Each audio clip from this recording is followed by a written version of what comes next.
엄마, 장모는 내가 잘 처리했어, 키읔. 시어머니가 샤워하러 들어간 사이 시어머니 휴대전화 화면에 떠있던 한 줄이었습니다. 미친 사람처럼 친정으로 달려가 현관문을 열어젖힌 순간 저는 그 자리에 무너지듯 주저앉아 오열하고 말았습니다. 가재도구가 통째로 사라진 텅 빈 거실, 그리고 차가운 방구석에 홀로 쓰러져 있는 어머니. 그날부터 한 여자의 처절하고도 통쾌한 반격이 시작됩니다. 사연이 시작하기 전 좋아요와 구독을 눌러주세요. 오늘 하루 행운과 행복이 가득하도록 기원해 드릴게요. 오늘의 사연 지금 시작합니다. 제 이름은 이지안입니다. 올해 38이 되었고 남편과 함께 작은 인테리어 회사를 꾸리며 디자인 일을 맡고 있습니다. 저는 어릴 적부터 튀는 걸 싫어했습니다. 빨간 옷보다는 회색 옷이 편했고 누가 묻기 전에 먼저 손을 드는 일도 없었습니다. 좋은 것도 싫은 것도 가운데쯤에 두고 살아야 마음이 놓이는 사람, 그게 저였죠. 홀어머니 밑에서 자란 탓도 있었을 겁니다. 어머니는 저를 낳고 얼마 지나지 않아 남편을 잃고 시장 안 귀퉁이에서 국밥집을 열었습니다.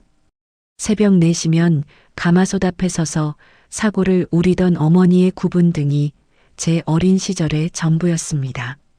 저는 어머니에게 짐이 되고 싶지 않아 늘 조용히 학교에 다녔고 성적도 가운데, 친구 관계도 가운데, 직장도 가운데였습니다.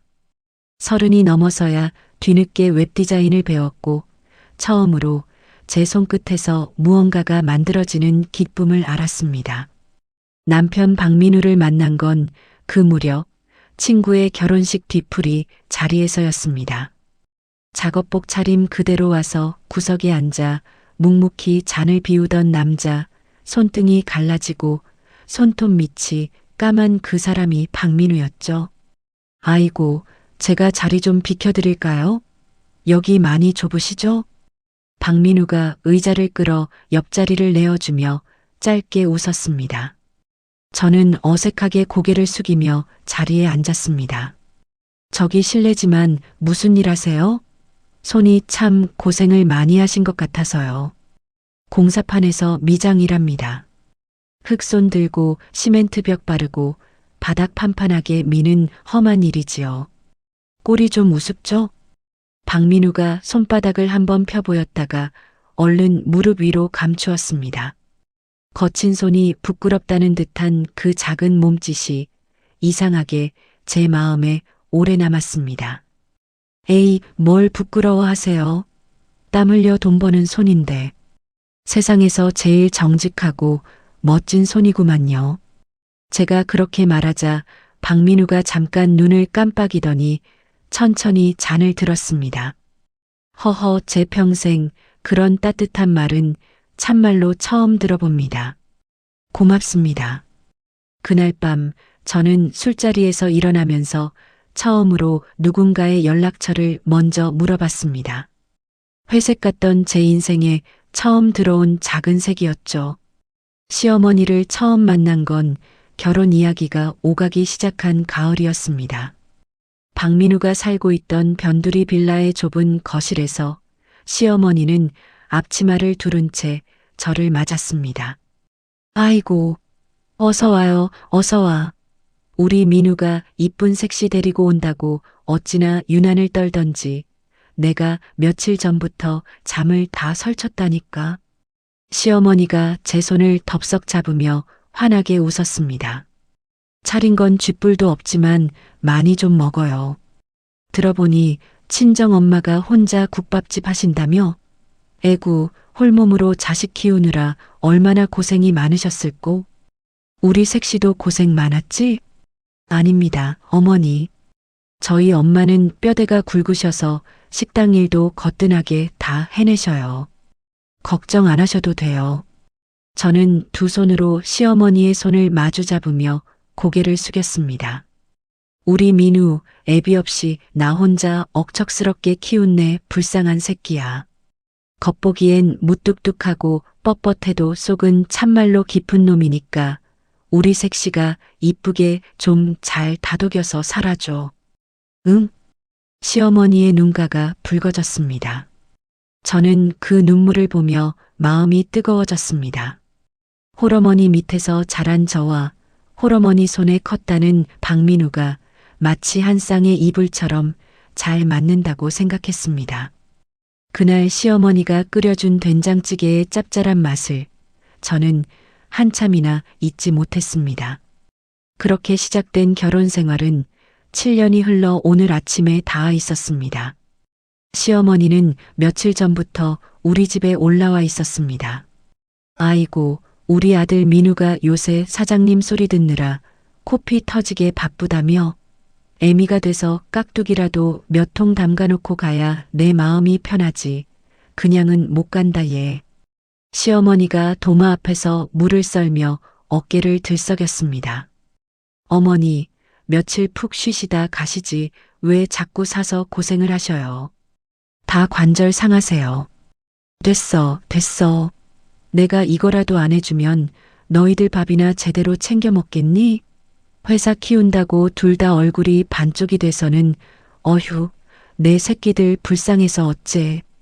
거실에는 텔레비전이 잔잔하게 흘러나오고 있었고 식탁 위에는 시어머니의 휴대전화가 엎어진 채 놓여 있었습니다. 예, 지안아. 나 화장실 가서 땀 좀 얼른 씻고 나올 테니까 저기 소금에 절여놓은 무 좀 잘 뒤적여놔라. 네, 어머니.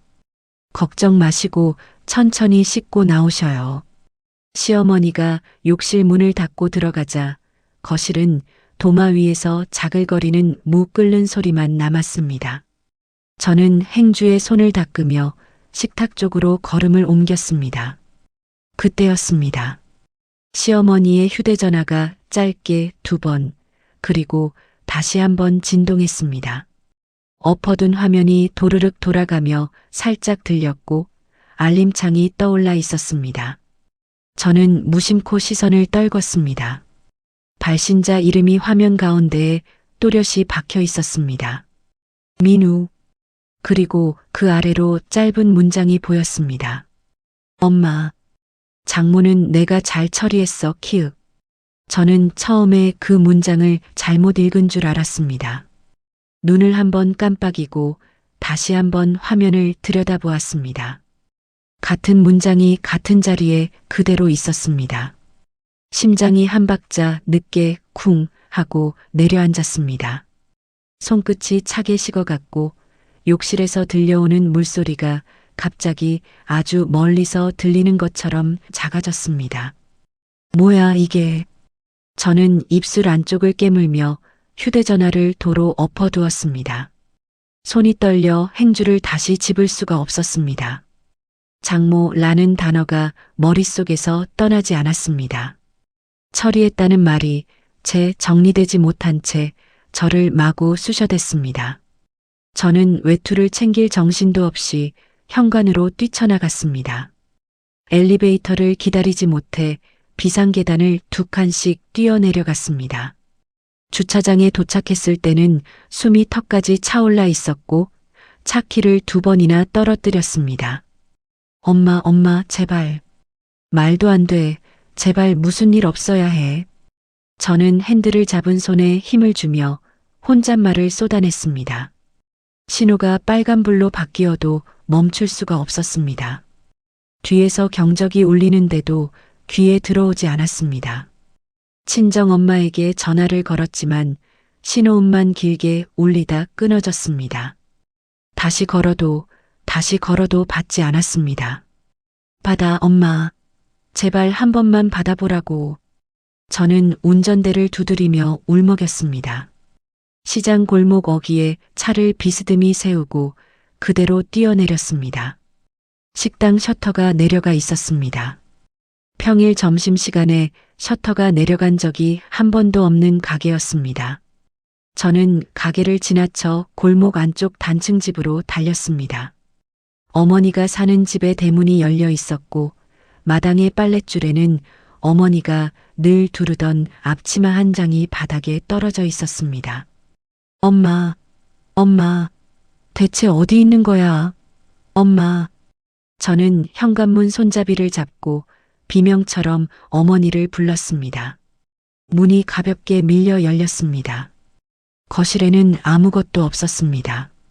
어머니가 시집올 때 가져왔다던 자개 장롱도, 텔레비전을 올려두던 낮은 상도, 벽에 걸려있던 가족사진도 모조리 사라지고 없었습니다. 장판 위에 가구가 놓여있던 자리만 네모 반듯하게 흔적이 남아 있었습니다. 엄마, 엄마 어디 있어? 저는 신발을 신은 채로 안방 문을 열어젖혔습니다. 방구석 차가운 장판 위에 어머니가 모로 누워 있었습니다. 얇은 이불 한 장을 끌어안은 채 입술이 새파랗게 질려 있었습니다. 엄마, 세상에 엄마. 저는 그대로 무릎을 꿇고 어머니를 끌어안았습니다. 어머니의 몸은 한겨울 마당돌처럼 차가웠습니다. 엄마, 제발 눈 좀 떠봐. 나야, 지안이. 엄마, 왜 이래? 왜 차가운 바닥에 이러고 있어? 응. 어머니가 천천히 눈을 떴습니다. 흐릿한 눈동자가 한참을 헤매다가 제 얼굴에 닿았습니다. 지안이냐, 내 새끼. 어머니의 목소리는 갈라지고 작았습니다. 민우가 우리 착한 김서방이 와서 낡은 짐 다 버리고 새 가구로 싹 바꿔준다고 짐을 다 실어갔는데. 엄마, 그만. 말 안 해도 돼. 숨 넘어가겠어. 일단 내 등에 엎여. 응? 병원부터 가자. 저는 어머니의 마른 어깨를 끌어안으며 고개를 저었습니다. 내가 미쳤지. 내가 내 손으로 그 인감도장을 내줬어. 지안아. 우리 사위라고, 내 아들 같은 사위라고 철석같이 믿고 그 도장을. 어머니의 손이 제 손목을 더듬어 잡았습니다. 뼈마디만 남은 그 손가락이 제 살을 파고들었습니다. 미안하다. 지안아, 이 늙은이가 미련해서 다 망쳤어. 우리 딸 피눈물 나는 돈인데 엄마가, 이 못난 엄마가 정말 죽을 죄를 졌다. 저는 어머니의 얼굴을 가슴에 묻으며 소리내어 울었습니다. 울음이 목구멍을 찢고 나왔고 텅 빈 방 안 벽에 부딪혀 되돌아왔습니다. 회색으로 살아온 38개, 처음으로 제 안에서 무엇인가가 뜨겁게 끓어오르고 있었습니다. 병원 응급실 침상 위에서 어머니가 겨우 잠이 들었을 무렵, 저는 복도 의자에 주저앉아 두 손으로 얼굴을 감쌌습니다. 링거줄을 따라 한 방울씩 떨어지는 약물이 마치 제 지난 7년의 시간을 한 방울씩 거꾸로 흘려보내는 것 같았습니다. 생각해보면 모든 것이 너무 매끄럽게 굴러갔습니다. 지나치게 매끄러우면 의심해야 한다는 것을 저는 그때 알지 못했습니다. 결혼하고 2년쯤 지났을 때 박민우는 여전히 남해 현장에서 미장 일을 하고 있었습니다. 그날도 박민우는 작업복 그대로 들어와 신발을 벗다가 그대로 현관에 주저앉았습니다. 여보, 왜 그래? 어디 다쳤어? 저는 행주를 내려놓고 달려갔습니다. 아니, 그냥 또 십장이 일당 까더라. 자재값 깨졌다고. 박민우가 양말을 신은 발로 바닥을 2번 툭툭 쳤습니다. 3번째잖아. 이번 달에. 그 사람 진짜 너무하는 거 아니야. 내가 뭐 따질 처지가 되나. 한마디 하면 내일부터 나오지 말라 할 텐데. 저는 박민우 옆에 쪼그려 앉아 까맣게 굳은 손등을 가만히 쓸어내렸습니다. 민우야, 우리 그냥 우리끼리 해보자. 뭘? 인테리어. 당신은 현장 다 알고 나는 도면이랑 디자인 할 줄 알잖아. 작은 거부터 천천히. 박민우가 고개를 들어 저를 바라보았습니다. 거친 눈가가 잠시 흔들렸습니다. 지안아, 그거 돈이 많이 들어. 망하면 또 시작하면 되지. 당신 손에 기술 있고 나한테 머리 있는데 뭐가 무서워. 박민우가 천천히 제 손을 잡았습니다. 진짜 너 같은 여자가 어떻게 나한테 왔지? 그날 밤 우리는 작은 식탁 위에 종이를 펴두고 새벽까지 사업자 이름을 적어 보았습니다.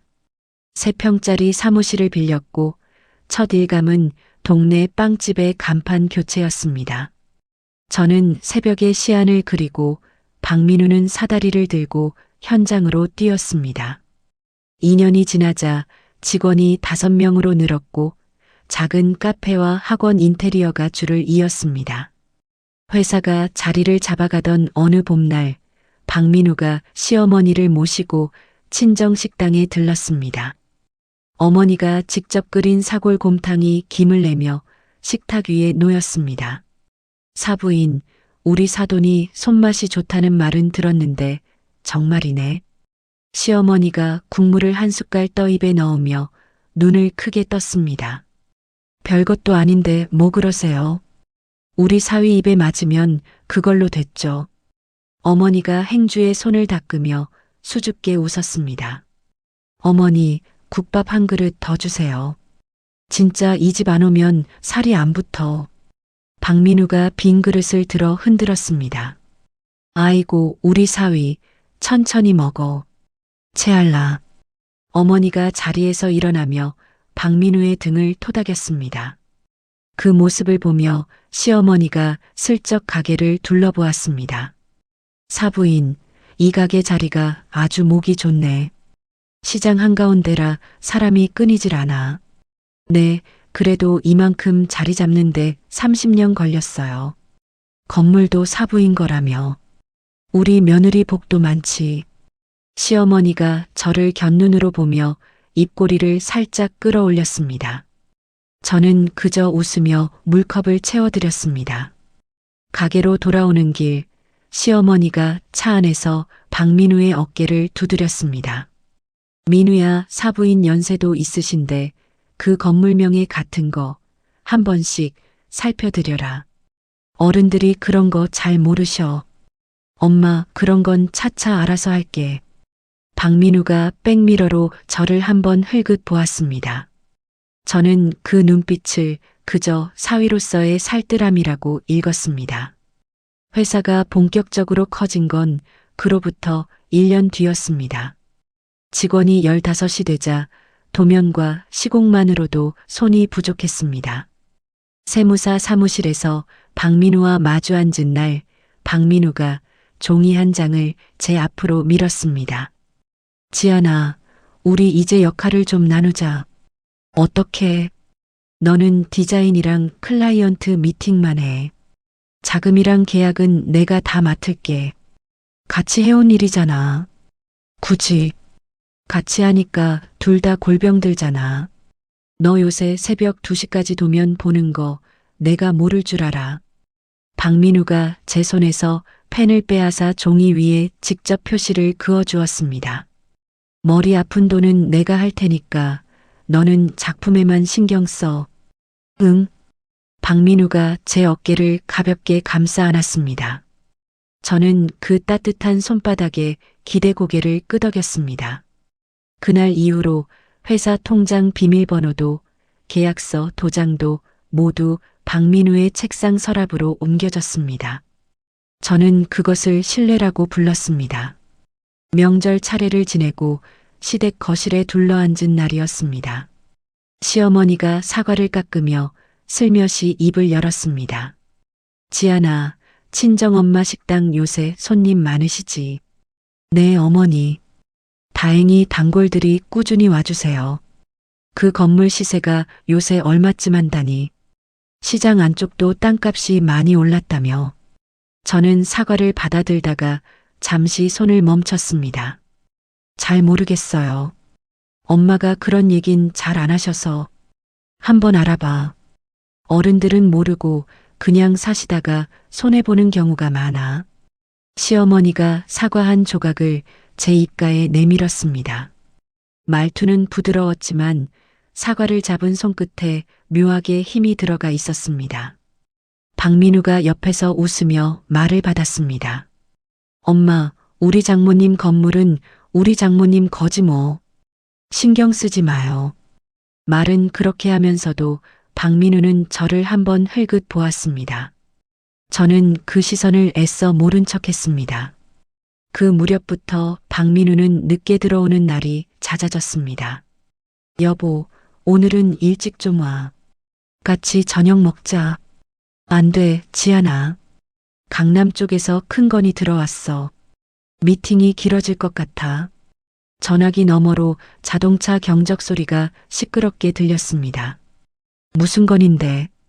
나한테도 좀 알려줘야지. 나중에 확정되면 말할게. 괜히 김칫국 마실까봐. 박민우가 짧게 웃고 전화를 끊었습니다. 저는 식탁 위에 차려둔 반찬들을 한참 내려다보다가 결국 랩을 씌워 냉장고에 다시 넣었습니다. 다음 날 아침 박민우의 양복 안주머니에서 낯선 명함 한 장이 떨어졌습니다. KM투자 대표 한상철. 처음 듣는 회사 이름이었습니다. 민우야, 이 사람 누구야? 그거. 이번에 같이 일할 수도 있는 사람이야. 왜? 박민우가 명함을 낚아채듯 가져가 안주머니에 도로 넣었습니다. 투자 사면 큰 건이야. 나한테 미리 얘기를 해줬어야지. 내가 알아서 한다니까. 너는 왜 자꾸 일에 끼어들려고 그래? 박민우의 목소리가 살짝 높아졌습니다. 저는 입을 다물었습니다. 전에 없던 말투였습니다. 그날 저녁 박민우는 평소처럼 다정한 얼굴로 들어와 제 어깨를 주물러 주었습니다. 미안해. 아침에 내가 좀 예민했지. 요새 신경 쓸 게 많아서. 괜찮아. 지안아. 너는 그냥 나만 믿어. 응. 내가 우리 가족 다 책임질게. 박민우가 제 정수리에 입을 맞췄습니다. 저는 그 입맞춤에 안도하면서도 책상 위에 놓인 박민우의 휴대전화 화면이 자꾸만 어두워졌다 밝아지는 것을 보았습니다. 화면에는 한 대표라는 이름이 깜빡이며 떠올랐다가 꺼졌습니다. 식탁 모서리를 잡은 제 손끝이 미세하게 떨렸습니다. 어머니의 식당에서 단둘이 마주 앉은 건 그 주 일요일 점심 무렵이었습니다. 가게 문을 열기 전 잠깐의 한가한 시간, 어머니는 가마솥 옆 의자에 앉아 팔을 다듬고 있었습니다. 엄마, 요새 민우가 자주 와. 그럼. 우리 사위 일주일에 두세 번은 들러. 어제도 와서 가스레인지 손 봐주고 갔어. 어머니가 파 한 단을 옆으로 밀어두며 환하게 웃었습니다. 뭐 다른 얘긴 없었어. 사업 얘기라든가. 사업 얘긴 무슨. 그냥 엄마 무릎 아프다고 하니까 한의원 모시고 가준다 그러더라.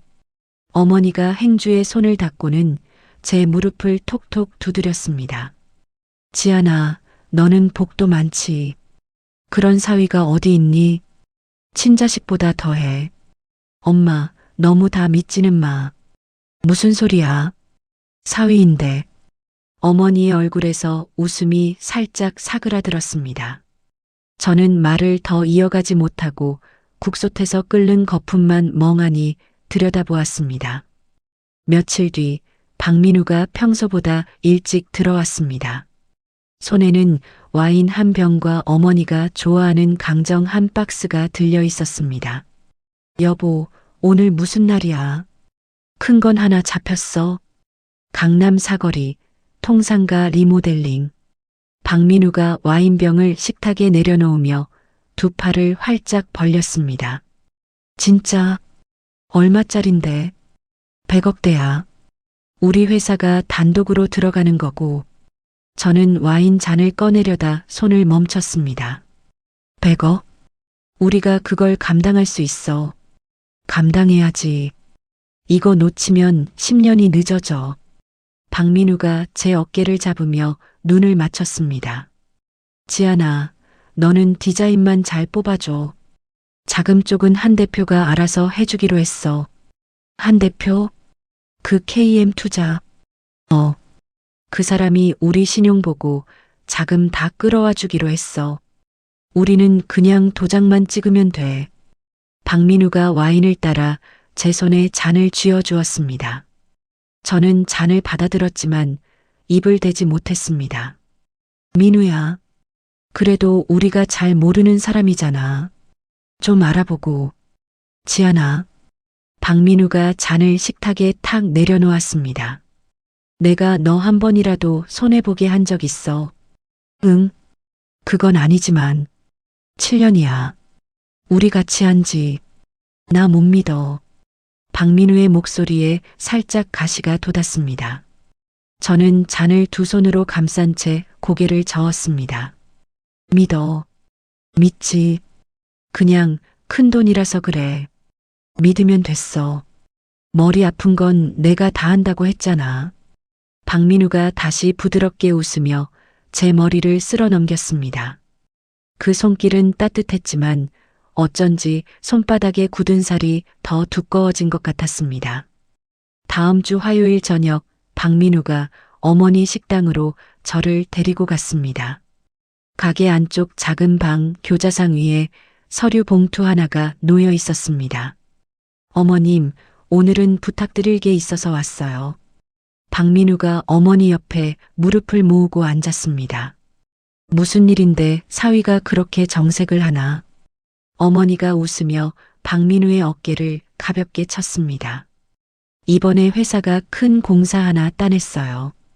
강남 한가운데 상가요. 아이고, 그럼 좋은 일이지. 그런데 왜 표정이 그래? 좋은데 자금이 좀 크게 필요해서요.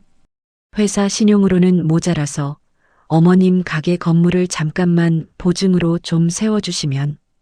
박민우가 말끝을 흐리며 어머니의 얼굴을 살폈습니다. 저는 옆에서 박민우의 옷자락을 살짝 당겼습니다. 민우야, 엄마한테 그런 부담. 지안아, 잠깐만. 박민우가 제 손을 가만히 떼어냈습니다. 어머님, 정말 잠깐이에요. 공사 첫 대금만 들어오면 바로 풀어요. 2달이면 돼요. 2달. 어머니가 서류 봉투를 만지작거리며 박민우를 빤히 보았습니다. 민우야, 엄마는 이 가게 하나로 지안이 키웠다. 이거 잘못되면 나는 끝이야. 어머님, 그러니까 제가 더 조심하죠. 제가 어머님을 어떻게 생각하는데요? 박민우가 어머니의 두 손을 덥석 잡았습니다. 제가 어머님 친아들이라고 생각하고 모실게요. 7년 동안 한 번이라도 어머님 서운하게 해드린 적 있어요. 없지. 우리 사위가 어디 그럴 사람인가. 어머니의 눈가가 살짝 붉어졌습니다. 엄마. 저는 어머니의 팔을 잡으며 고개를 저었습니다. 엄마, 천천히 생각해. 오늘 도장 찍지 마. 응. 지안아, 너는 왜 자꾸 찬물을 끼얹어? 박민우의 목소리가 다시 살짝 날카로워졌습니다. 어머니가 그런 박민우를 달래듯 손을 들었습니다. 민우야, 우리 지안이가 걱정돼서 그러는 거지. 나무라지 마. 죄송합니다, 어머님. 박민우가 고개를 숙였습니다. 어머니가 한참 동안 서류 봉투를 내려다보다가 천천히 일어나 안방 장롱에서 도장함을 꺼내왔습니다. 엄마, 정말 안 돼. 한 번만 더 생각해. 지안아, 엄마는 우리 사위 믿는다. 너도 믿잖니? 어머니가 도장에 인주를 묻혀 서류 위에 또박또박 눌렀습니다. 붉은 도장 자국이 하얀 종이 위로 번질 때 제 가슴 한구석이 알 수 없이 서늘해졌습니다. 도장이 찍힌 서류 봉투를 들고 돌아오는 차 안 박민우의 휴대전화가 울렸습니다. 한 대표님. 네. 받았어요. 네. 그대로 진행하시면 됩니다. 박민우가 운전대를 한 손으로 잡고 통화를 이어갔습니다. 민우야, 한 대표한테 서류를 그렇게 빨리 보내. 이쪽도 일정이 빡빡하니까. 그래도 같이 검토는 해야지. 변호사 한 번 거치고. 지안아, 변호사 비용이 얼만지 알아? 그 시간에 공사 하루 더 돌리는 게 나아.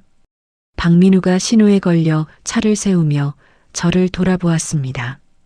너 자꾸 왜 그래? 요새 나 의심해. 의심이 아니라 의심이잖아. 내가 모를 줄 알아. 박민우의 눈빛이 한순간 차갑게 가라앉았다가 신호가 바뀌자마자 다시 부드럽게 풀렸습니다. 미안해, 지안아. 내가 요새 너무 예민하지. 일 끝나면 너랑 여행 가자. 응, 제주도. 박민우가 제 무릎을 토닥였습니다. 저는 차창 밖을 바라보며 천천히 고개를 끄덕였습니다. 가로등 불빛이 차창에 길게 늘어지며 흘러갔습니다. 무릎 위에 올려놓은 서류 봉투가 마치 작은 돌덩이처럼 점점 무거워지는 것만 같았습니다.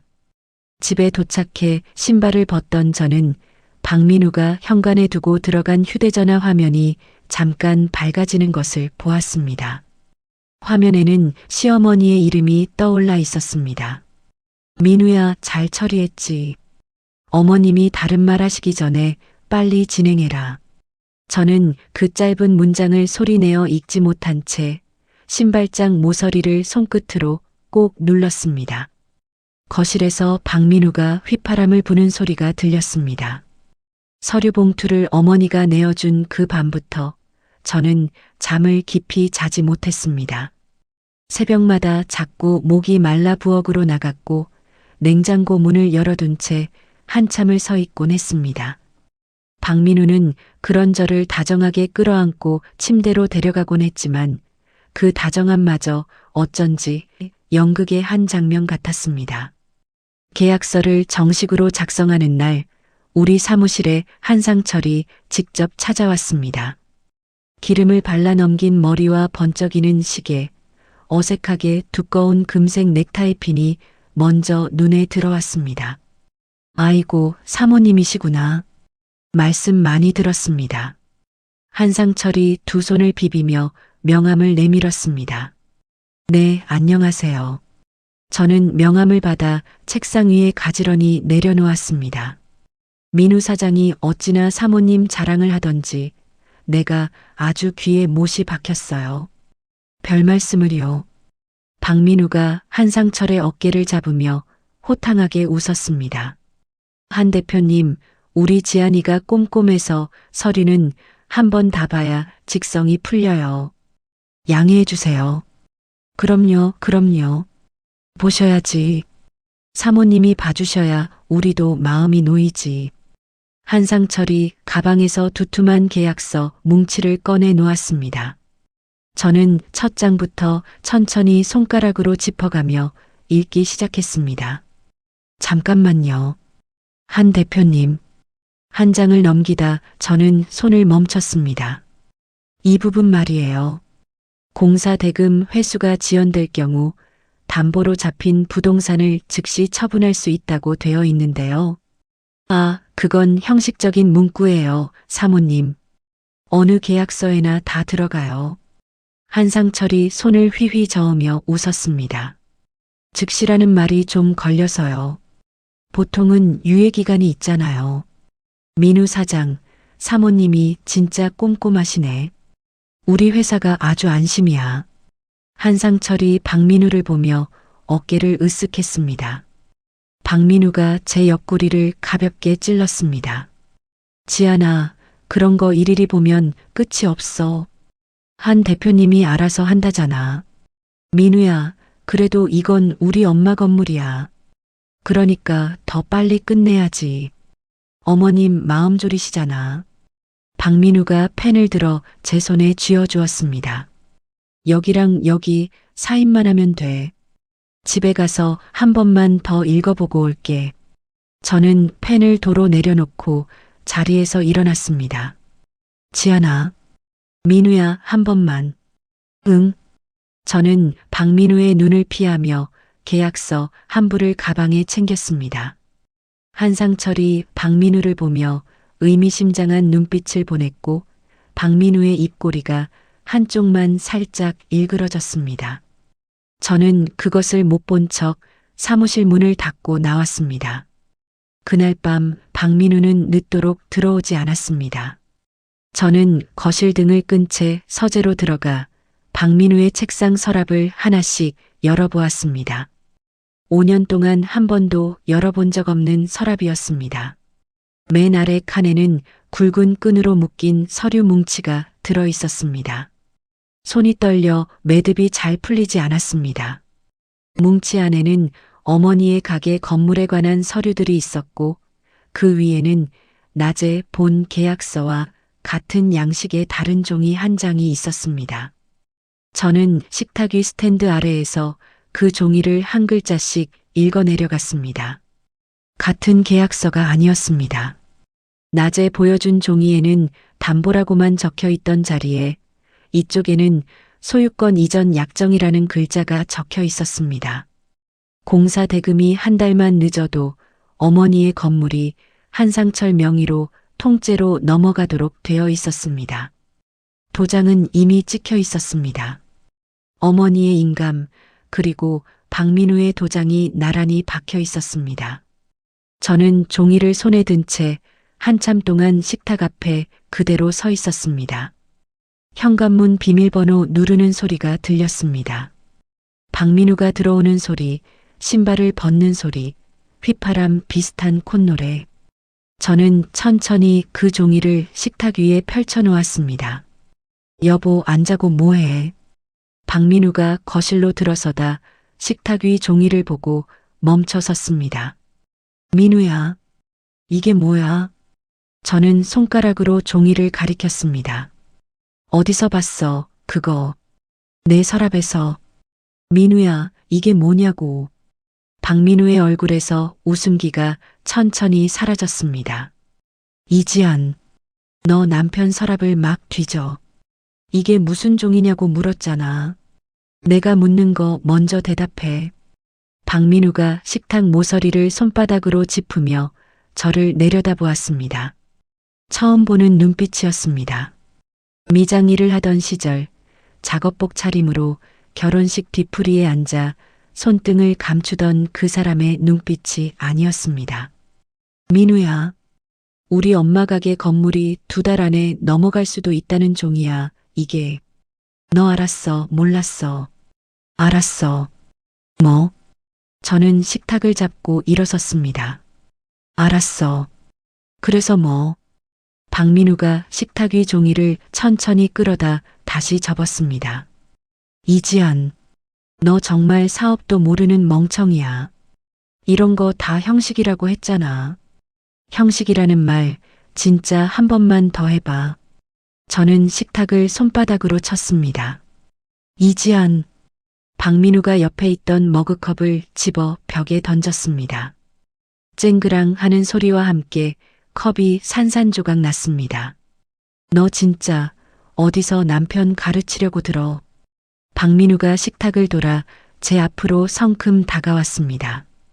한 달만 참아. 한 달만. 그러면 다 끝나. 안 돼. 내일 당장 은행 가서 다 취소할 거야. 뭐? 박민우의 손이 제 어깨를 잡았습니다. 손가락이 살을 파고들 만큼 세게.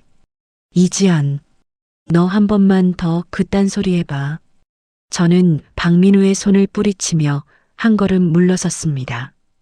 박민우가 잠시 멈췄다가 갑자기 표정을 바꿨습니다. 미안, 지연아. 내가 요새 너무 예민하지. 가까이 오지 마. 저는 양손을 들어 박민우를 막았습니다.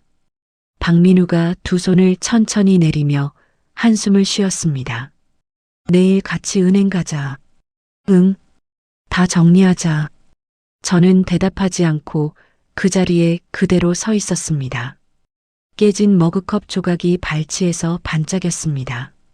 다음 날 아침 박민우는 집에 없었습니다.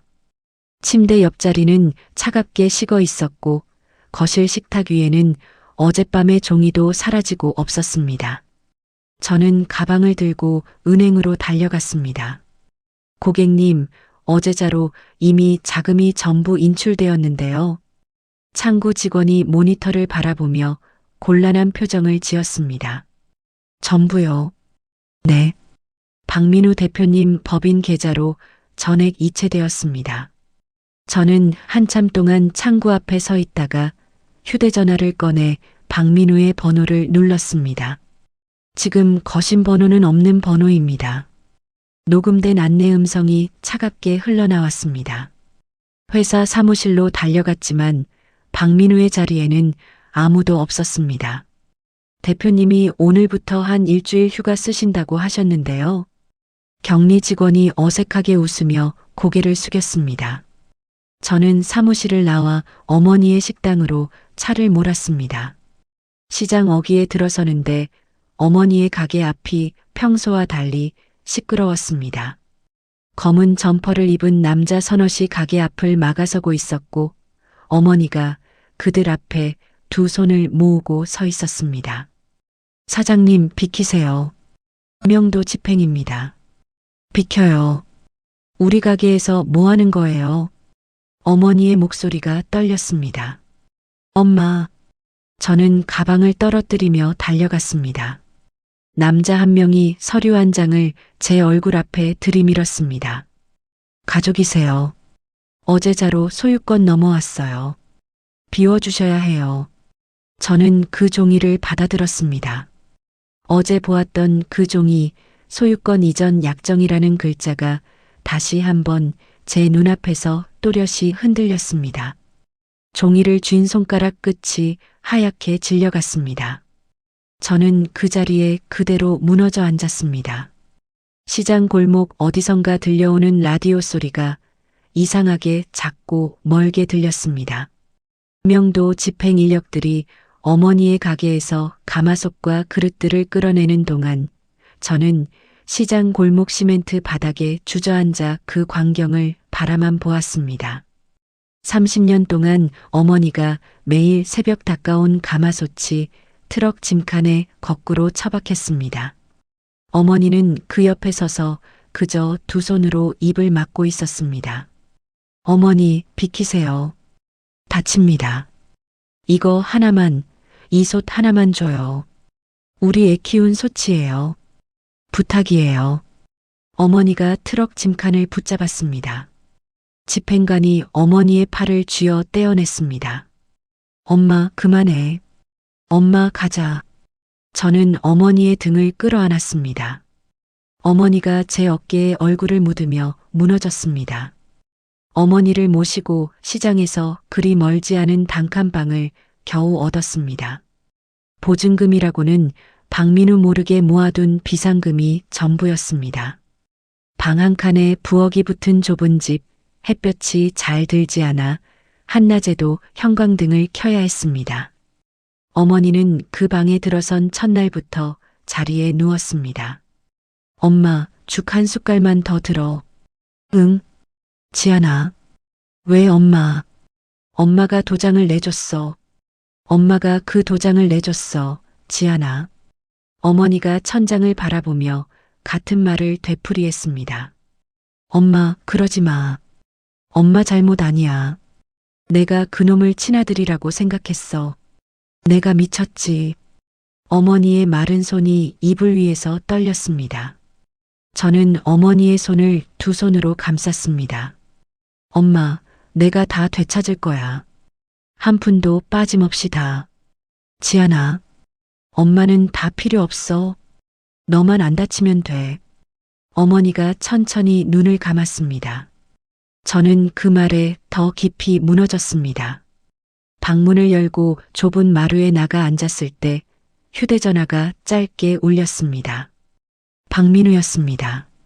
이지안, 집에 있어. 짐 가지러 갈 거니까. 당신 지금 어디야? 내 집에 들어가는 거니까 너는 비켜줘. 그리고 도장이랑 통장 다 챙겨놔. 우리 집이야. 내 명의로 같이 산 집이야. 내 명의. 박민우가 짧게 웃었습니다. 이지안, 등기 한번 떼봐. 거기에 내 이름이 있나? 전화가 뚝 끊겼습니다. 저는 휴대전화를 손에서 떨어뜨릴 뻔했습니다. 그날 저녁 집으로 갔을 때 박민우는 시어머니와 함께 거실에 앉아 있었습니다.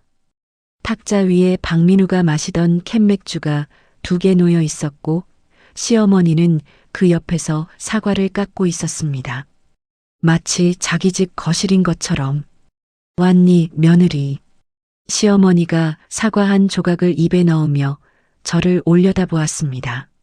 어머니, 여기서 뭐 하세요? 뭐 하긴. 내 아들 집에서 사과 먹지. 시어머니가 입꼬리를 끌어올렸습니다. 민우야, 우리 얘기 좀 해. 할 얘기가 뭐가 남았어, 이지안.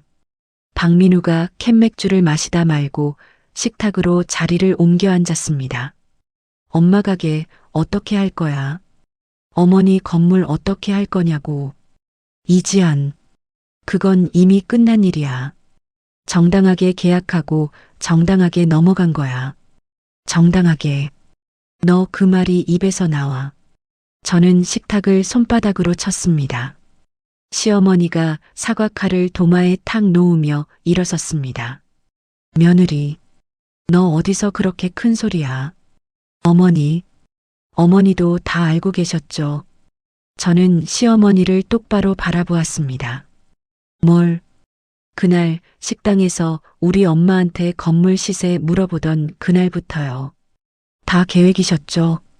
시어머니가 잠깐 멈칫하더니 이내 코웃음을 쳤습니다. 얘 좀 봐. 그래, 어쩔 건데.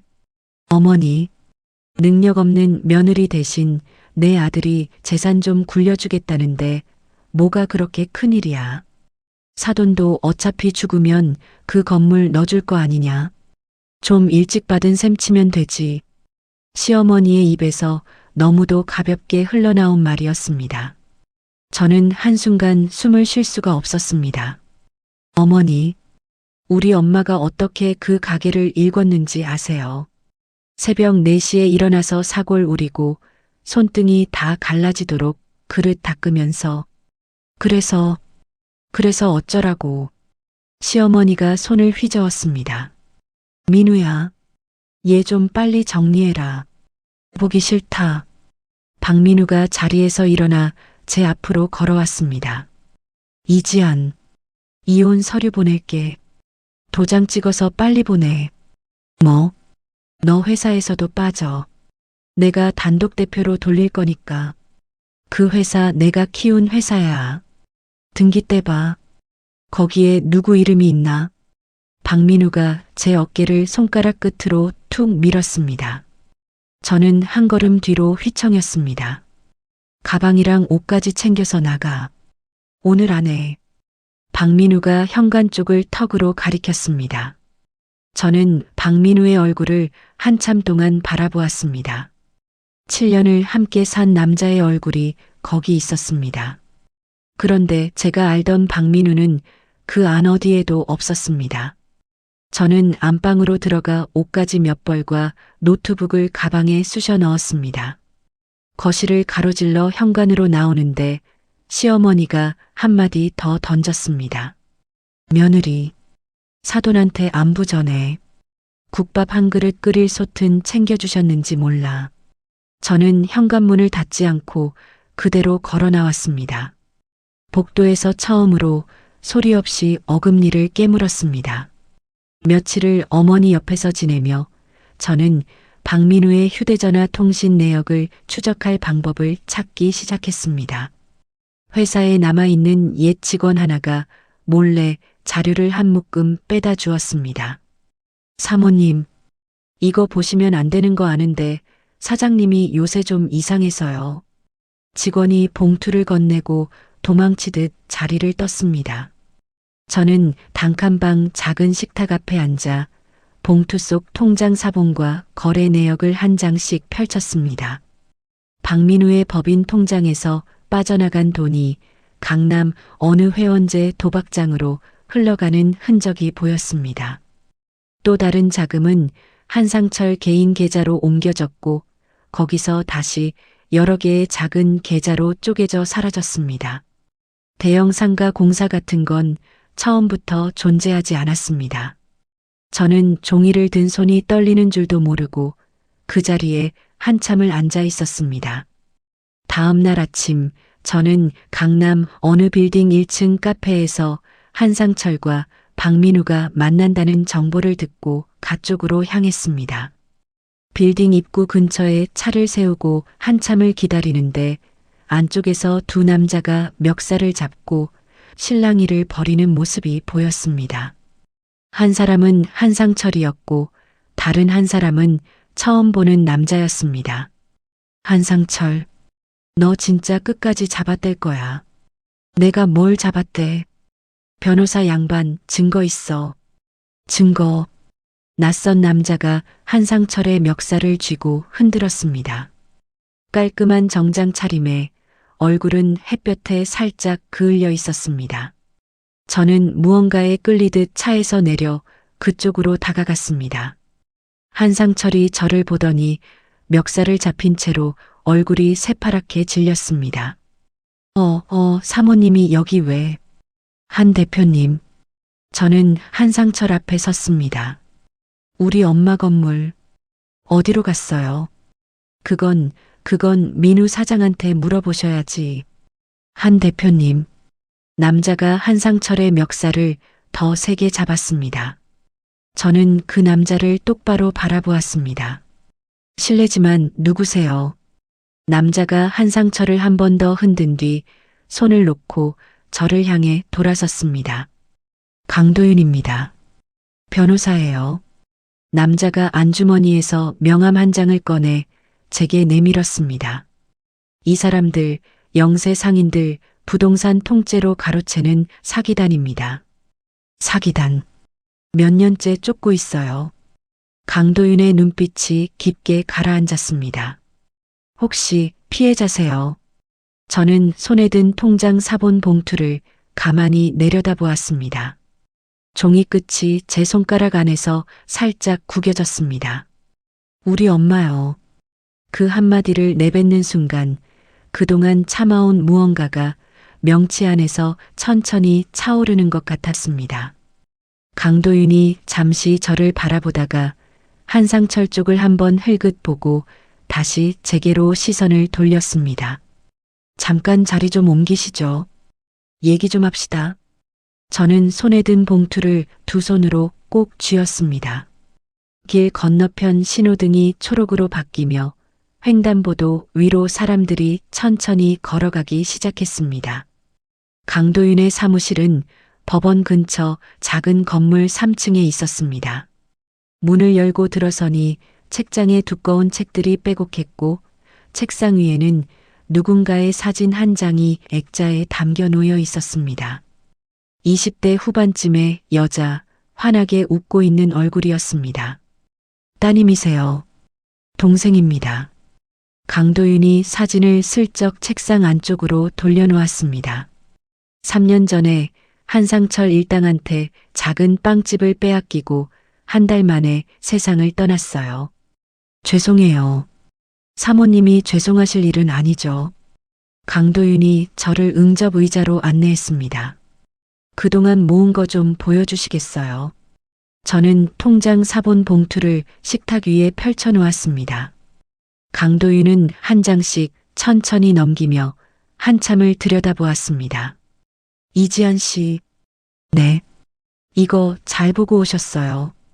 강도윤이 통장 사본 한 장을 손가락으로 짚었습니다. 이 계좌 한상철이 도박장에서 받은 수수료 흘리던 그 계좌예요. 우리가 못 찾고 있던 고리예요. 그럼 잡을 수 있어요. 같이 하시겠어요? 저는 강도윤을 한참 바라보다 천천히 고개를 끄덕였습니다. 한 가지 부탁이 있어요. 말씀하세요. 잡을 때 가장 화려한 자리에서 잡아주세요. 그 사람이 가장 빛난다고 믿는 그 순간에요. 강도윤의 입가에 옅은 미소가 스쳤습니다. 좋습니다. 그날부터 저는 박민우 앞에서 다시 한번 가면을 썼습니다.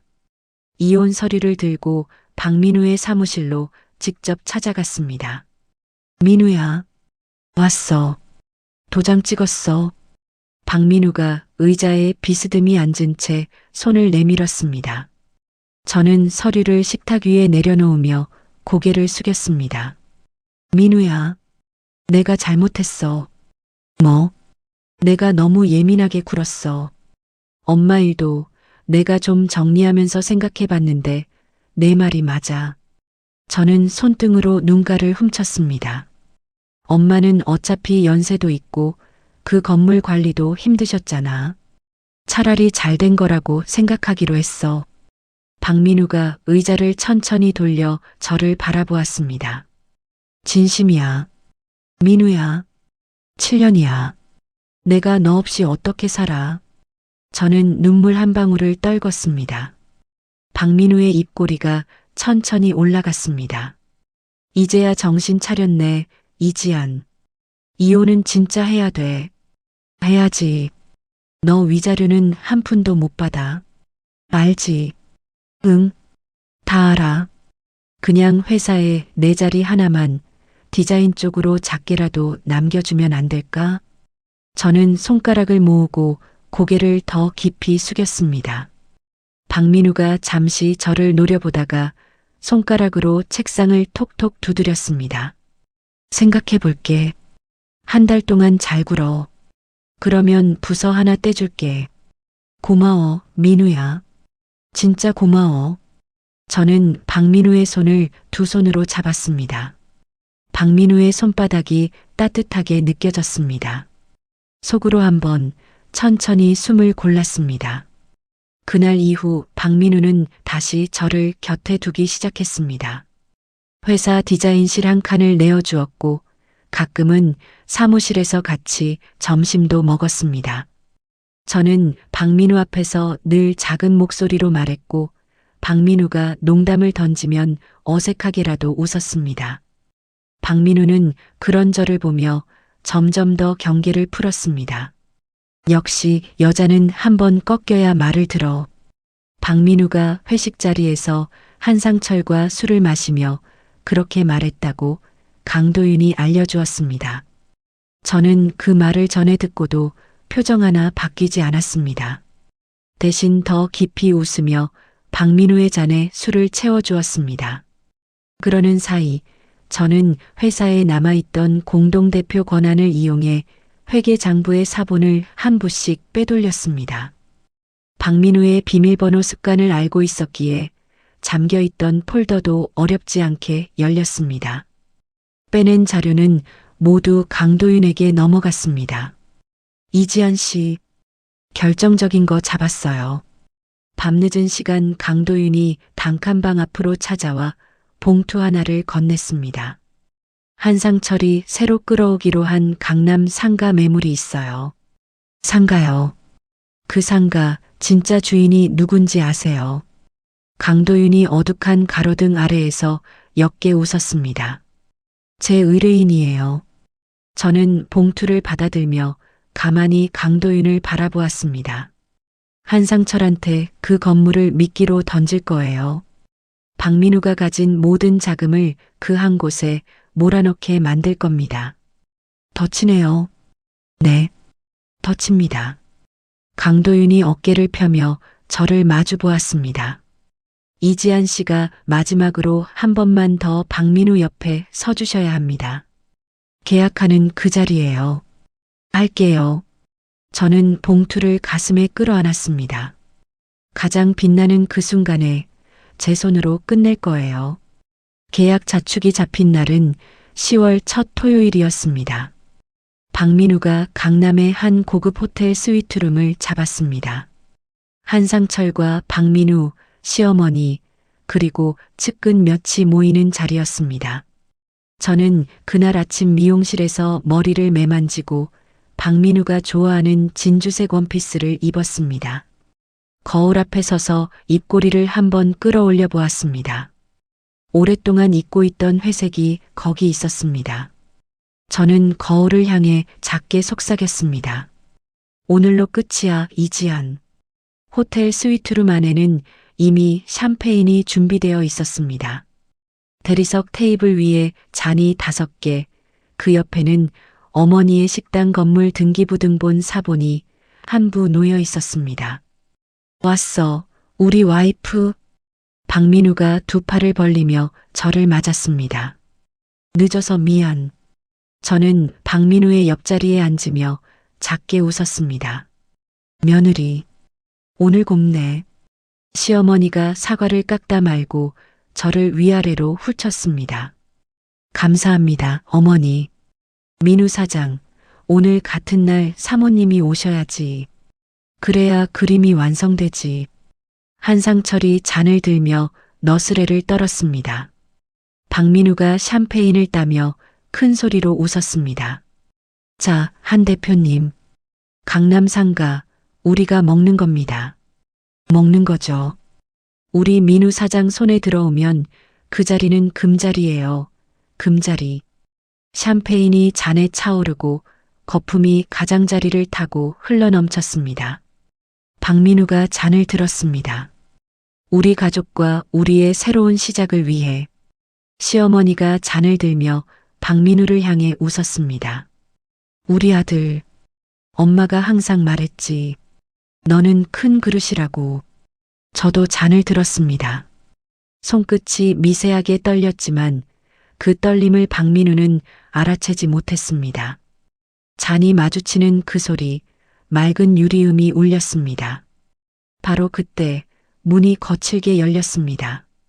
전원 그 자리에서 움직이지 마시오. 검은 정장 차림의 사람들이 들어섰습니다. 그 뒤로 강도윤이 천천히 걸어 들어왔습니다. 뭐야 이거. 박민우가 자리에서 벌떡 일어났습니다. 박민우 씨, 사기, 횡령, 사문서 위조 혐의로 체포합니다. 수사관 한 명이 박민우의 어깨를 잡았습니다. 이지안 너. 박민우가 천천히 고개를 돌려 저를 바라보았습니다. 저는 잔을 식탁 위에 가만히 내려놓았습니다. 손에 묻은 샴페인 한 방울을 손수건으로 닦았습니다. 민우야. 저는 천천히 일어섰습니다. 7년 동안 잘 속아줘서 고마워. 박민우의 얼굴이 일그러졌습니다. 수갑이 박민우의 손목에 채워졌습니다. 차가운 금속 소리가 방 안에 울렸습니다.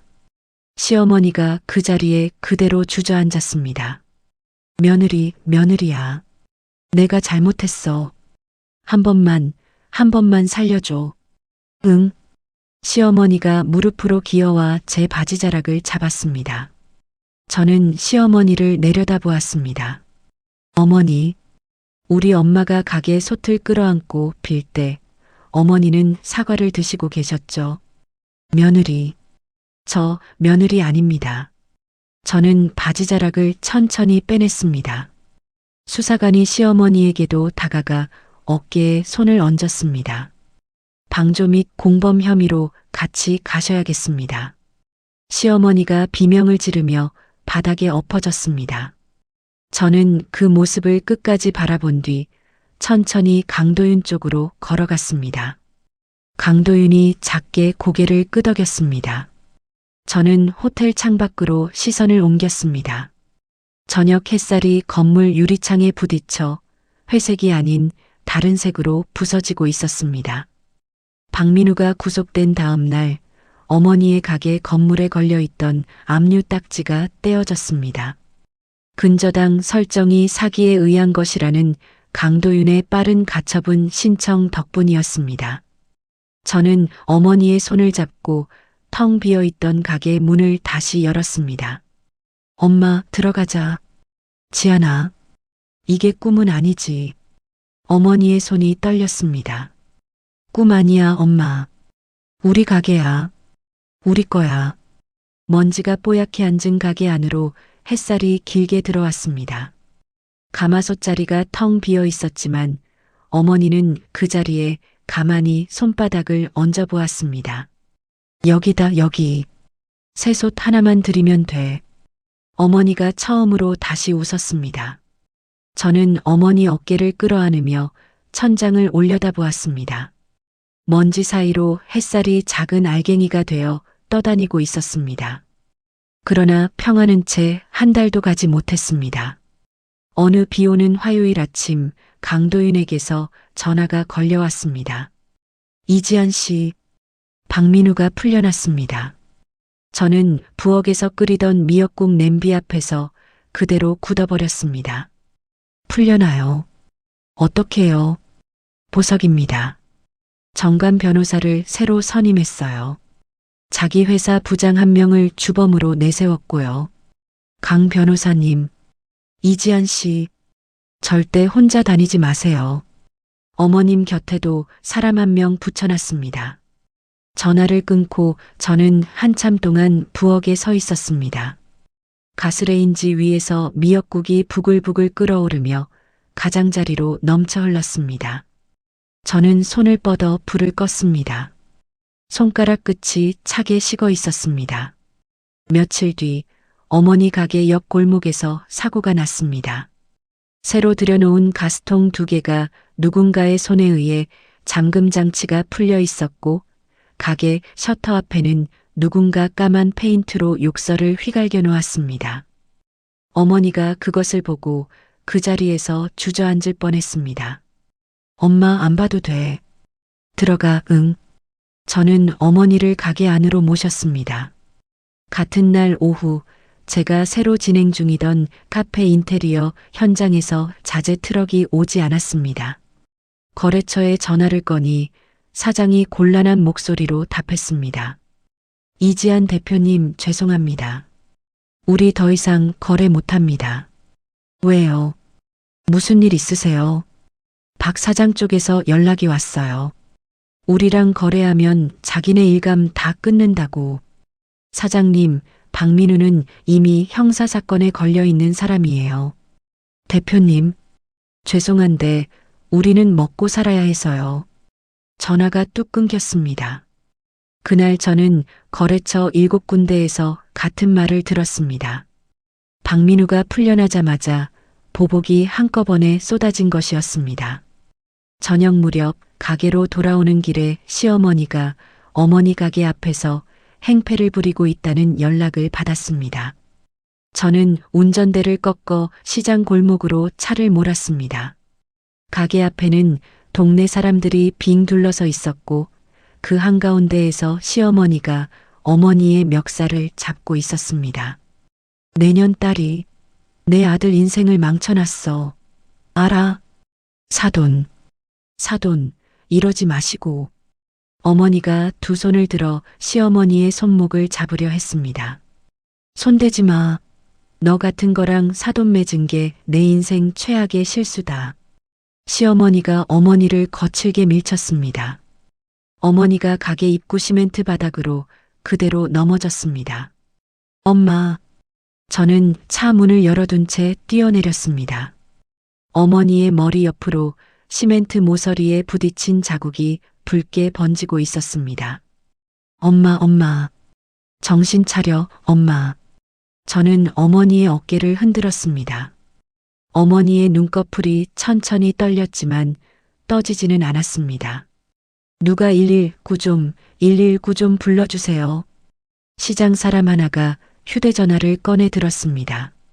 시어머니는 그 자리에 우두커니 서 있다가 사람들의 눈초리에 한 걸음씩 뒷걸음질 치며 골목을 빠져나갔습니다. 저는 어머니의 손을 꼭 잡았습니다. 손바닥이 차게 식어가고 있었습니다. 응급실 복도, 저는 두 손으로 얼굴을 감싸고 있었습니다. 어머니는 가벼운 뇌진탕 진단을 받았지만 그 충격으로 혈압이 다시 오르고 있다고 했습니다. 복도 끝에서 발소리가 들렸습니다. 강도윤이 코트 자락을 털며 다가왔습니다. 어머님은요? 입원하셔야 한대요. 며칠은? 저는 고개를 들지 못했습니다. 강도윤이 옆자리에 조용히 앉았습니다. 이지연 씨, 박민우, 이번엔 합법으로는 안 됩니다. 알아요. 정관 변호사가 워낙 빈틈없이 막아두고 있어요. 검찰도 손을 못 대고 있고요. 저는 천천히 손을 내렸습니다. 복도 천장의 형광등이 너무 환해서 잠시 눈이 시렸습니다. 강 변호사님, 네. 박민우는요? 그 사람이 제일 무서워하는 게 뭔지 아세요? 강도윤이 저를 바라보았습니다. 돈이요. 그리고 체면. 맞아요. 저는 천천히 일어섰습니다. 법으로 안 잡힌다면 그 사람이 가장 사랑하는 걸로 잡을 거예요. 다음 날 아침 저는 강도윤과 함께한 사무실에서 자료를 펼쳐두고 마주 앉았습니다. 박민우의 자금 흐름을 다시 한 줄씩 짚어가던 중 한 계좌가 눈에 들어왔습니다. 강 변호사님, 이 계좌 시어머니 이름으로 되어 있어요. 차명 계좌예요. 박민우가 시어머니 모르게 만든 거예요. 시어머니 이름인데 시어머니가 모른다고요. 네. 박민우가 어머니 주민등록증을 가지고 와서 직접 텄어요. 시어머니는 통장이 있는 줄도 모르고 있습니다. 저는 그 통장 사본을 손가락으로 가만히 짚었습니다. 거기에는 어머니 가게를 빼앗아 흘려둔 돈, 그리고 도박장에서 흘러온 자금까지 차곡차곡 쌓여 있었습니다. 20억이 넘는 돈이었습니다. 강 변호사님, 네. 시어머니가 이 돈의 존재를 알면 어떻게 하실까요? 강도윤이 천천히 의자에 등을 기댔습니다. 저는 통장 사본을 두 손으로 들어 한참 들여다보았습니다. 박민우가 가장 사랑하는 두 가지, 돈과 어머니, 그 두 가지가 서로를 물어뜯게 만들 시간이 다가오고 있었습니다. 저는 종이를 봉투에 가만히 다시 넣으며 작게 입을 열었습니다. 제가 어머님께 한번 찾아가야겠어요. 며느리로서 마지막 인사를 드리러요. 창밖으로 가는 빗줄기가 유리창을 타고 천천히 흘러내렸습니다. 시어머니가 머물고 있는 빌라는 박민우가 보석으로 나오면서 새로 얻어준 집이었습니다. 저는 한 손에 영양제 상자를, 다른 한 손에 봉투 하나를 들고 그 집 초인종을 눌렀습니다. 문이 빠끔히 열리고 시어머니가 저를 보더니 인상부터 구겼습니다. 네가 여기 무슨 낯짝으로 와?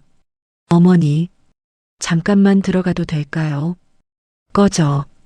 어머니, 어머니를 위해서 왔어요. 저는 손에 든 봉투를 살짝 들어 보였습니다. 시어머니의 시선이 봉투에 가서 멎었습니다. 뭔데 그게? 안에서 말씀드릴게요. 시어머니가 한참을 머뭇거리다 문을 끝까지 열었습니다. 거실에는 박민우가 사다 준 듯한 가죽 소파가 놓여 있었고 식탁 위에는 비싼 한약 봉지가 줄지어 있었습니다. 저는 식탁 의자에 앉으며 영양제 상자를 옆에 내려놓았습니다. 어머니, 제가 오늘 마지막으로 한 번만 며느리로서 말씀드리려고요. 무슨 며느리? 이혼한 마당에. 그래도 7년이었잖아요. 저는 봉투를 식탁 위에 가만히 올렸습니다. 어머니, 민우가 어머니 모르게 어머니 이름으로 만들어둔 통장이 있어요. 시어머니의 손이 한 박자 멈췄습니다. 뭐? 20억이 넘어요. 20억. 시어머니가 봉투를 끌어당겼습니다. 손가락이 살짝 떨리고 있었습니다. 봉투에서 통장 사본을 꺼낸 시어머니의 눈이 한 줄씩 따라 내려갔습니다. 민우가 내 이름으로 이 돈을. 네. 어머니 명의로요. 그런데 어머니, 이 돈을 민우가 어디에 쓰려는지 아세요? 어디? 새로 만난 여자한테요. 시어머니의 고개가 번쩍 들렸습니다. 뭐라고? 어머니, 죄송해요. 제가 모르고 있는 척 하려고 했는데 어머니가 모르시는 게 더 큰일이 될 것 같아서요. 저는 손등으로 눈가를 가볍게 눌렀습니다. 거짓말은 짧고 분명할수록 잘 박힌다는 것을 저는 이제 알았습니다. 민우가 호텔에서 마지막 계약하던 날 옆에 어머니랑 저만 있었던 거 아니에요. 강남에 따로 차려준 여자가 있어요. 보석으로 나오자마자 그 여자한테 제일 먼저 갔어요. 그놈이. 시어머니의 입술이 떨렸습니다. 이 돈 한 달 안에 그쪽으로 다 빠져나갈 거예요. 어머니가 받으셔야 할 노후 자금인데요. 저는 일어서서 시어머니의 어깨에 손을 살짝 얹었습니다. 어머니가 알아서 하세요. 저는 이 말씀 드리러 온 거예요. 그것뿐이에요. 저는 영양제 상자를 식탁 위에 그대로 두고 인사도 없이 그 집을 나왔습니다. 문 뒤에서 시어머니가 통장 사본을 손에 든 채 한참을 그 자리에 서 있는 기척이 느껴졌습니다. 그날 밤 강도윤과 저는 어머니 가게 골목 끝 작은 찻집에서 마주 앉아 있었습니다. 강도윤이 노트북 화면을 제 쪽으로 돌렸습니다. 이지연 씨, 1시간 전이에요. 화면에는 거래 알림 한 줄이 떠 있었습니다. 시어머니 명의 차명 계좌에서 시어머니 본인의 다른 계좌로 20억이 통째로 옮겨진 기록이었습니다. 옮기셨네요. 1시간도 안 걸렸어요. 저는 찻잔을 두 손으로 감쌌습니다. 찻잔의 온기가 손바닥으로 천천히 스며들었습니다. 이제 박민우가 알겠죠? 네. 늦어도 내일 아침에는 알 겁니다. 그쪽 통장 관리하는 사람이 따로 있거든요. 강도윤이 옅게 웃었습니다. 그 다음은요. 녹음기. 그게 우리 마지막 카드입니다. 저는 가방에서 작은 녹음기 하나를 꺼냈습니다. 박민우가 보석으로 풀려나오기 전 회사 사장실 책장 안쪽에 제가 직접 숨겨둔 물건이었습니다. 아직 살아있을까요? 내일 가지러 가시죠. 두 분이서요. 강도윤이 잔을 들었습니다. 다음 날 아침 박민우의 외침이 시어머니의 빌라 거실을 흔들었습니다. 저와 강도윤은 빌라 맞은편 차 안에서 그 안의 상황을 듣고 있었습니다. 시어머니 집 거실에는 어제 제가 두고 온 영양제 상자가 그대로 놓여 있었고 그 안에는 작은 녹음기 하나가 더 들어 있었습니다. 엄마, 그 돈 내놔. 그 돈은 내 돈이야. 박민우의 목소리가 거실을 갈랐습니다. 내 돈, 내 돈. 시어머니의 목소리가 차갑게 가라앉았습니다. 민우야, 그 돈 내 이름으로 된 거 아니냐? 내 돈이지. 엄마, 장난해 지금. 엄마 이름만 빌린 거잖아. 빌렸으면 갚아야지. 빌린 사람이 빌려준 사람한테 그렇게 큰 소리야. 시어머니의 말투에 비웃음이 섞였습니다. 엄마, 진짜 1억이야. 민우야, 너 강남에 여자 있다며. 뭐? 이지안이 그러더라. 너 보석 나오자마자 거기부터 갔다고. 엄마, 그게 무슨 말도 안 되는 소리야. 누가 그래? 이지안이가 거짓말할 애냐. 엄마, 그 여자 말을 믿어 지금. 믿어. 너보단 믿어. 엄마. 박민우의 목소리가 한순간 잠겼습니다. 쾅 하는 소리와 함께 무언가가 부서졌습니다. 이 늙은 게 진짜. 민우야, 너 지금 뭐 하는 거야? 내놔. 내놓으라고. 내가 일주일만 있으면 그 돈으로 다 막을 수 있어. 그거 없으면 나 끝이야, 엄마. 끝나야지. 끝나야지, 너 같은 놈은. 엄마. 쿵 하는 소리가 났습니다. 이어 시어머니의 비명이 짧게 터졌습니다. 민우야, 너 엄마를 쳤어. 네가 내 엄마를 쳤다고. 엄마 미안. 엄마. 그런 게 아니라. 이 짐승만도 못한 놈아. 시어머니가 흐느꼈습니다. 저는 차 안에서 두 손을 무릎 위에 모은 채 그 소리를 끝까지 들었습니다. 손이 떨리지는 않았습니다. 강도윤이 노트북을 닫으며 저를 돌아보았습니다. 충분합니다. 네. 그리고 한 가지 더. 강도윤이 가방에서 또 다른 녹음 파일을 꺼내 보였습니다. 정관 변호사한테 박민우가 직접 뇌물을 건네는 장면, 어제 저녁에 잡혔어요. 저는 그 파일을 손가락 끝으로 가만히 눌렀습니다. 언제 터뜨릴까요? 오늘 저녁? 동시에 갑시다. 저는 천천히 고개를 끄덕였습니다. 저녁 뉴스가 시작될 무렵 강도윤이 먼저 검찰에 자료를 제출했습니다. 그 직후 저는 어머니 가게에서 가장 친했던 시장 단골 기자에게 녹음 파일과 통장 사본을 함께 넘겼습니다. 밤 9시 뉴스에 박민우의 얼굴이 떴습니다. 정관 변호사와의 뇌물 정황, 시어머니 명의 차명 계좌의 거액, 모자간의 폭행 사건까지. 방송이 끝나기도 전에 정관 변호사 측에서 사임계를 던졌고 박민우는 한순간에 변호인 없는 피해자가 되었습니다. 다음 날 새벽 박민우가 인천공항에서 출국 심사줄에 섰다는 연락이 강도윤에게 들어왔습니다. 저와 강도윤은 그 길로 공항으로 향했습니다. 출국 게이트 앞 모자를 깊게 눌러 쓴 박민우가 강도윤과 사복 경찰들 앞에서 멈춰 섰습니다. 박민우 씨, 강도윤이 신분증을 내밀었습니다. 박민우가 천천히 고개를 들었습니다. 저와 눈이 마주쳤습니다. 너, 민우야. 저는 한 걸음 가까이 다가섰습니다. 7년 전에 결혼식 뒤풀이에서 네가 손을 무릎 위로 감췄던 거 기억나? 무슨 소리야 지금. 그때 그 손, 정직한 손이라고 말해줬던 거. 그 말 내가 평생 후회할 거라고는 생각도 못했어. 박민우가 입을 꽉 다물었습니다. 수갑이 박민우의 손목을 다시 한번 감았습니다. 저는 회색 같던 옛 미소 대신 처음으로 입꼬리에 힘을 주지 않고 박민우를 바라보았습니다. 박민우가 고개를 떨궜습니다.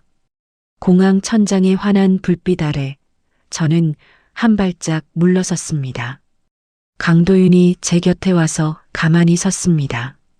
이른 새벽 공항 유리창 너머로 비행기 한 대가 천천히 활주로 위로 미끄러져 나가고 있었습니다. 박민우의 선고 공판이 있던 날 저는 법정 방청석 맨 뒷줄에 앉아 있었습니다. 판사가 박민우의 죄목을 하나씩 읽어내려갔습니다. 긴 시간이 걸리지 않았습니다. 피고인 박민우 징역 7년에 처한다. 방망이 두드리는 소리가 짧게 울렸습니다. 박민우가 그 자리에 잠시 멈춰 섰습니다. 그러다 천천히 고개를 돌려 방청석을 살폈습니다. 저와 눈이 마주쳤지만 저는 더 이상 눈을 피하지 않았습니다. 박민우의 입술이 무어라 움직이는 듯 했지만 소리는 들리지 않았습니다.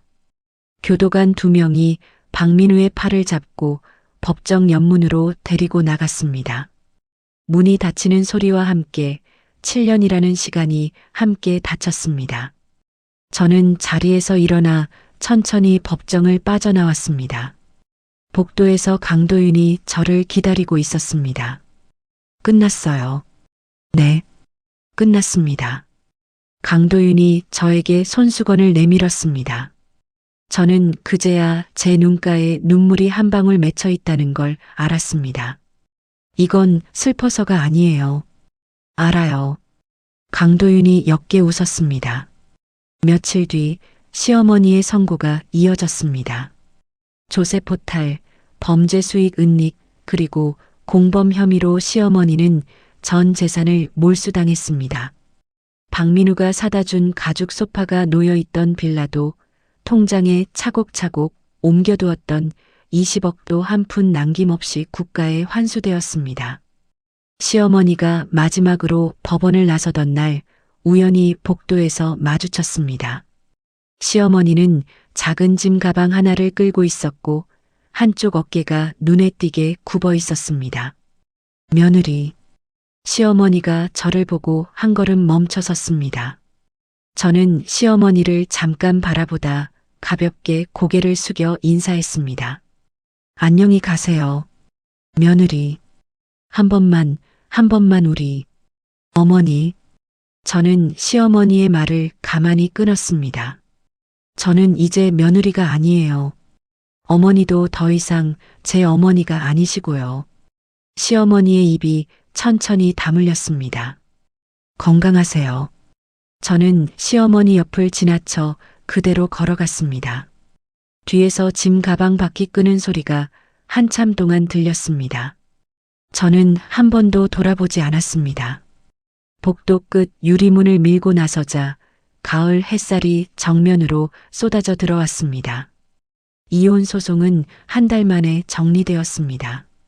저는 박민우 명의로 되어 있던 회사의 공동대표 권한 일부를 정당하게 돌려받았지만 그 회사에는 더 이상 마음이 가지 않았습니다.